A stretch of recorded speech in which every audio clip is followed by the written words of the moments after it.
jeunes yi tey dañoo jaaxle ndax bëgg nañu liggéey amuñu liggéey bëgg nañu voyager mënuñu voyager bëgg nañu entreprendre amuñu ay fonds amuñu financement amuñu suuf bëgg nañu tey jii sut seeni waajur si mbaax tedd nga waaye jamono jafe lool un contexte exécrable actuellement est en train d'inhiber le potentiel de la jeunesse maanaam bëgg-bëgg baa ngi fi nammeel baa ngi fi yitte jaa ngi fi waaye daal ba nëgë ni si daal Pape am na loo xamante ni si daal moo braqué maanaam la machine entrepreneuriale bëgg-bëgg baa ngi fi mais nag wax dëgg yàlla naka la ñuy def ba génn si par quelle voie et moyen passé loolu mooy problème bi lesquels mobiliser loolu mooy problème bi waaw muy une très grande nag problématique une très grande question boo xamante ni si jusqu'à présent amul réew moo xamante ni si amul ay chômeur amul si àddina bi amul ay réew yoo xamante ni si tey ji sëñ Pape amul maanaam catastrophe wala sinistre wala crise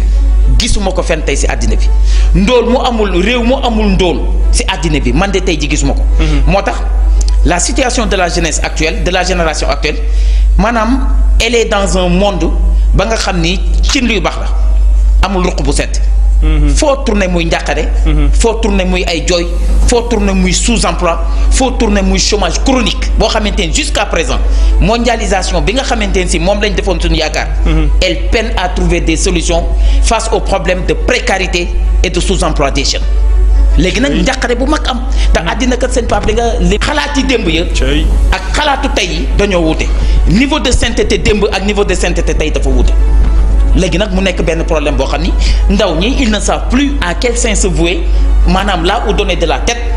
Nous avons affaire à une génération perdue, à une génération actuelle désœuvrée, inquiète, attristée, voilà, dans des illusions majeures. Ce que j'appelle une génération non pas sacrifiée sax waaye une génération perdue. sëñ Pape tey jii boo xoolee xool yaa ngi fees dell ak ay tristesse nit ñi seen yaakaar tas bëri na ñi amoon projet wala ambition nit ñaa ngi éterniser wu di sédentariser wu di stagner dans les stages stage sax léegi pour nga mën ko teg bët problème la rawatina CDD ba nga naan CDI da ngay jàng léegi ba noppi toog ndeysaan wéer sa àlluwa toog di xaar yàlla suñu borom rey gi bari na emprisonnement yi bari na déception yi bari na rangooñ yi bari na ba boo génnee li may faral di wax di nga gis ndax lumière yu jant bi waaye ñu ngi dund àddina bu lëndëm këriis génération bu jaaxle bu jàq boo xamante ne si njàqareem kudul yàlla suñu borom mi nga xam ne moo leen ko teg amoo si saafara donc on a essayé tous les plans on a essayé toutes les mesures on a essayé toutes les stratégies mais ba nëga ni si daal je note et je constate qu'il y a des efforts qui ont été faits mais malheureusement la situation reste très inquiétante. La génération actuelle c'est l'avenir de demain, c'est l'avenir et du présent mais c'est l'avenir de demain. Sëñ Pape xanaa xamoo ni tey les générations actuelles on doit les appeler la jeune garde. La jeune garde. C'est des jeunes mais à qui revient le rôle, la responsabilité et le défi de garder la maison. La maison c'est notre pays. maanaam mag ñi seen mbir wees na seen mbir wëy na wallahi wallahi ndeysaan seen mbir wëy na seen mbir wëy na xanaa xamoo mag wallahi waaw mag deful dara lu dul toog di xaar dee boo gisee mag yenn saa yi ndeysaan toujours moo ko gaay ni leen comprendre leen mag ñi dañuy stressé c'est la solitude de la tombe qui les stresse voilà voilà c'est ça c'est l'inquiétude de la tombe qui les stresse c'est le stress de la tombe qui les stresse donc tey jii nii génération actuelle yi sëñ Pape dañ leen a war a gunge jàngal leen waajal leen gunge leen accompagner leen taxawu leen à tout point de vue te xam ni ñooy suñu meilleur patrimoine jaam laa rek jaam doomu aadama buy feey si géeju ndimbalal yàlla man gëw ma mérite sëñ Pape man ndimbalal yàlla laa gëm moo gën a wóor ndax chance a gën licence nit a ngi fekk 3 licences di chômer nit a ngi fekk benn certificat mën a fay ñaari licencié kon man di ginnaaw bi ma jógee bitim réew sëñ Pape wallahi maa ngi koy waat te du ma wax lu ma gëmul du ma wax lu dul dëgg kenn jaralu ma maanaam yow mi ma xam nga ni maa ngi góorgóorlu ci côté boobu dama soutenir université Paris 8 nar maa jox liggéey France recrutement dans une université qu'on appelle l'université Paris 8 ma leen man damay ñibbi sama réew juróomi fan laa fa def yor jot samay attestation doctorat ñibbisi. loolu de yow rek ko sañ. bi ma ñibbisee ba nëgë nii. yow rek ko sañ loolu. te pourtant bi ma ñibbisee ba nëgë nii recruter wuñ ma si ab université publique maa ngi si vacation bi rek. comme c'est bizarre. c'est extrêmement grave. université ñu bëgg France ñu war laa jël nga. non mais. ma ni leen damay ñibbi États-Unis CDI laa fa bàyyi. États-Unis. man nee naa leen jën laa mënumaa dund lu dul si biir ndox man sénégalais laa mënumaa dund lu dul biir Sénégal. El Hadj Malick dafa waxoon ni fala budda min shakwa ilallahi kurbati. macha allah maanaam sama du ma jàmbat kenn ku dul moom. Sëñ Tuubaa daan ne aw kayfa yab'asuni hubbul xutaami ilaa jiwaari man duuruhum rawdu shayaatini daan ni man su fekkee am na lu ma bëgg wala ma koy wut daawatu zaayni xalba ra'i wa siin yàlla rek laa koy ñaan moo tax nag kon ñun ñëpp nañu wóolu suñu borom léegi nag maître ci développement réew mi nga xam ne ci la ñu nekk. génération bu ci nekk am na ci benn part de responsabilité. ci lu doxal réew mi kanam. génération actuelle bi lan mooy sa part de responsabilité ci développement réew mi.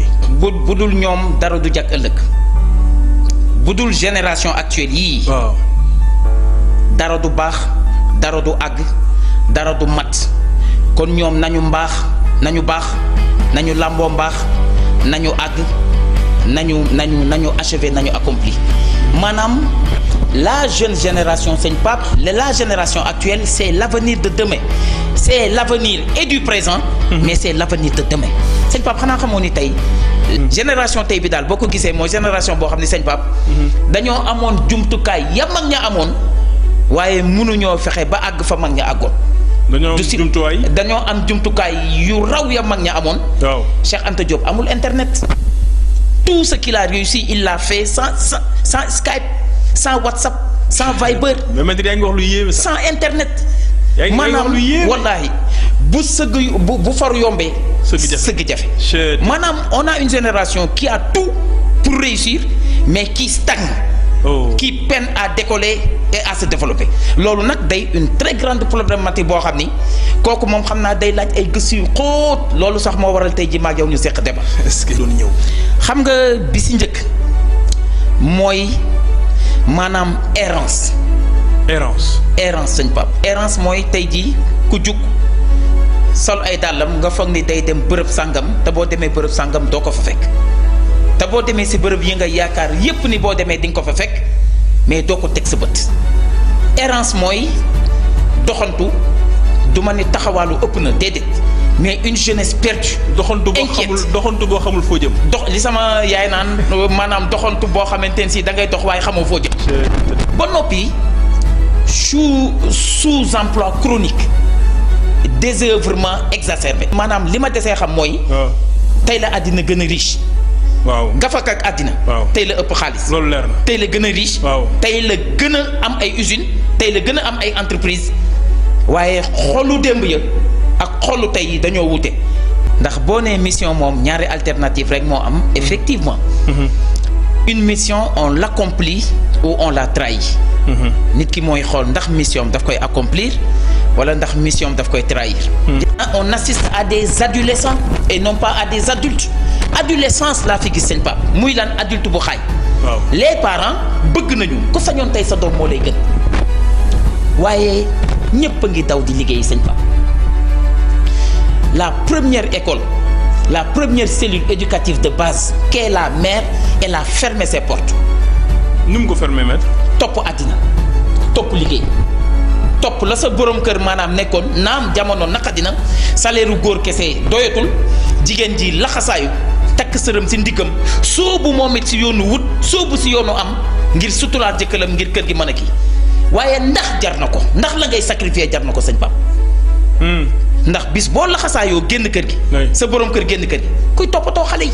kenn tey bu ñu demee ba àddina booy takk jabar. waaw ñu naan la lu muy def. waaw ñu lay laaj loolu. ñu lay laaj maanaam ku jigéen ki lan lay def.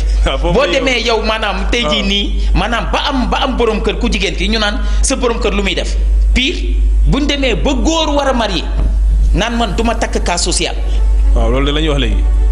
mais suñu maam yi meññ suñu sang yu tedd yi kon su ma basé woo si conception boobu. kon ñoom xanaa ay cas sociaux lañ woon. cas social tey jii boo xamante dafa meññi li gën a am solo si àddina muy ay insaanul kaamil muy suñu sangu yu baax yi kon cas social amul man la cas social fan la war a nekk si jikko. nit waroo nekk cas social si am-am waroo nekk cas social si dara lu dul si jikko maanaam ngën gi ñaaw si cas social mooy nekk cas social si jikko.